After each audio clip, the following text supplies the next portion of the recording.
Alors moi c'est Brice.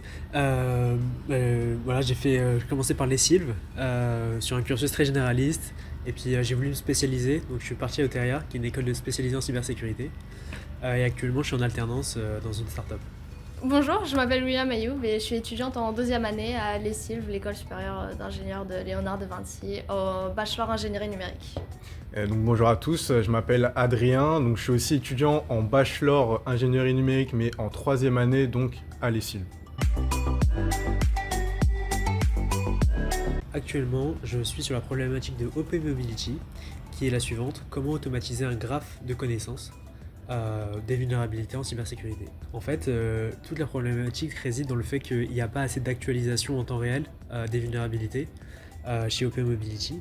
Et donc le projet consiste à avoir un référentiel, donc les CVE, les news, ou même encore les articles des différentes pages, pour pouvoir justement référencer les différents problèmes, les différentes vulnérabilités, les trier et les mettre en ordre pour les cerner au mieux.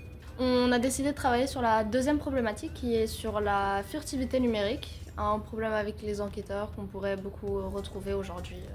C'est un problème Ouais, d'actualité. c'est ça, c'est à la demande de la préfecture de police. C'est un sujet très intéressant puisque c'est un sujet très actuel. La furtivité sur le net, ça touche pas forcément que les inspecteurs, ça peut intéresser aussi toute personne qui s'intéresse un peu à la cybersécurité. Donc on a choisi communément ce sujet d'un consensus mutuel. On a imaginé donc un code qui interagit avec une intelligence artificielle. L'intelligence artificielle prend les morceaux les plus pertinents, les trie et, pour faire encore plus bref, les dispose dans un graphe pour le référencement des vulnérabilités.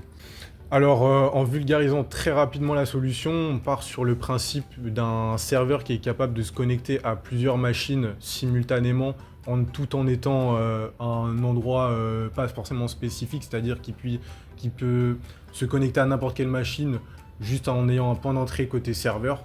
Et pourquoi cette solution? Parce que aujourd'hui, il y a pas mal d'enquêteurs qui tournent justement sur des enquêtes, et pour éviter aux enquêteurs de devoir se positionner physiquement derrière un ordinateur précis à chaque fois, on s'est dit qu'on pouvait utiliser une solution qui permettrait à un enquêteur de se connecter à n'importe quel ordinateur, peu importe sa localisation, et tout en restant chez lui ou à partir de son téléphone, ce qui ferait gagner énormément de temps et de sécurité pour les inspecteurs.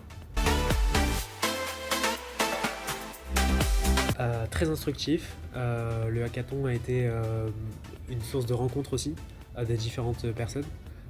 Autant des ESILV que je connais un peu, mais aussi des membres du jury et des OP Mobility. Donc la façon dont ils travaillent, proposer une problématique en temps réel qui leur a été imposée, et surtout créer un outil qui n'est pas disponible encore sur le marché. Franchement, je trouve que ça s'est bien organisé, c'était assez clair, fluide, on s'est bien occupé de nous, on nous a ramené de l'eau, etc. Les coachs sont super, on répond beaucoup à nos questions. Ils sont vraiment à notre écoute et à notre disponibilité, donc on a les conditions réunies pour travailler au mieux. Je suis tout à fait d'accord, on a des magnifiques coachs qui ont tous des approches assez différentes, puisqu'ils ont tous un bagage assez différent, donc ils ont tous des subtilités à nous apprendre, et c'est super intéressant parce qu'on s'enrichit beaucoup, et on apprend vraiment beaucoup de choses avec eux, donc je suis très satisfait de l'organisation et du déroulement du hackathon.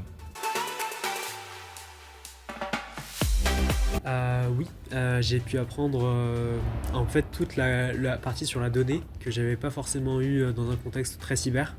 Donc ça c'était un plus, et puis surtout pouvoir encore faire un travail d'équipe qui est toujours une compétence utile.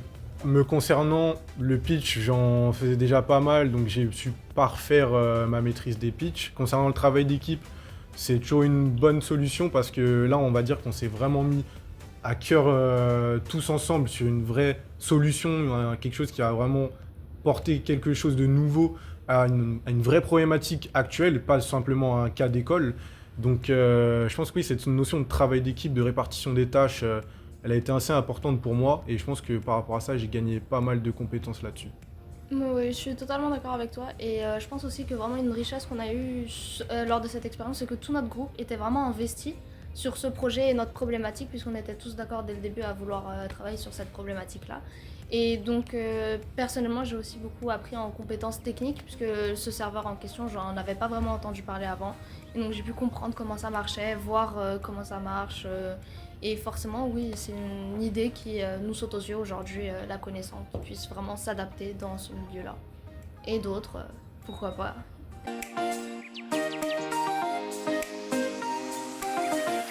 Seulement une avec la préfecture de police de Paris. Super, très bonne équipe. Euh, le job dating consistait à parler avec le RSSI de la préfecture de police.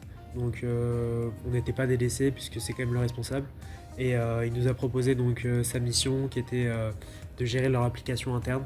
Toi, tu y as Oui, participé. oui, moi j'ai pu y participer avec la préfecture de police. On s'est assis un peu plus loin là-bas et on était en petit groupe avec un groupe de justement ces mêmes coachs-là. Parce qu'en réalité, les encadrants qui étaient là pour nous donner des conseils sont aussi les mêmes personnes qui nous ont fait le job dating et on a pu discuter. Ils nous ont parlé de leurs attentes et de leur quotidien et on a pu leur parler un peu plus ouvertement et c'était bien, c'était bien.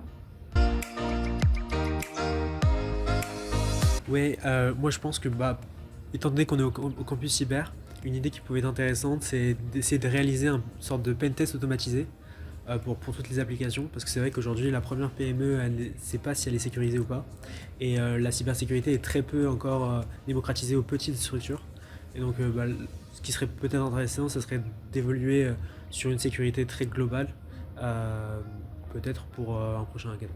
Alors moi, tout ce qui concerne la cybersécurité, ça m'intéresserait. Pourquoi? Parce que la cybersécurité, c'est un milieu qui est très évolutif. Il y a toujours des nouvelles failles qui sortent chaque jour. Donc c'est toujours intéressant de travailler sur des nouvelles problématiques concernant la cybersécurité. Ça nous permet de balayer beaucoup de cas, et surtout des cas réels qui touchent des entreprises réelles. Donc on peut vraiment se baser sur quelque chose de concret. Donc voilà, je trouve que le milieu de la cybersécurité, c'est un milieu qui est très enrichissant. On apprend tous les jours. Et je trouve ça vraiment génial de pouvoir apprendre de nouvelles compétences chaque jour dans un domaine. Oui, vraiment, je suis totalement d'accord avec toi. La cybersécurité, en soi, c'est aussi, je vois aussi le côté où nous, on se dirige vers ce domaine-là, donc forcément, on aimerait travailler dessus. Mais sinon, je pourrais apporter un deuxième sujet, ça serait peut-être toutes les questions éthiques qui peuvent remonter, où on peut amener un lien de cybersécurité, puisqu'aujourd'hui, avec la montée du net, de l'intelligence artificielle aussi, forcément, on pourrait avoir plein de questions qui se posent et qui soient d'actualité et dans le réel, parce que en discutant même avec mes camarades, on a vu que ce qui nous a plu le plus aujourd'hui et hier, c'était le fait que ça soit réel, des problématiques réelles et qu'on puisse appliquer et qu'on s'y projette réellement, parce que forcément parfois on a du mal quand on ne se sent pas concerné ou autre, forcément.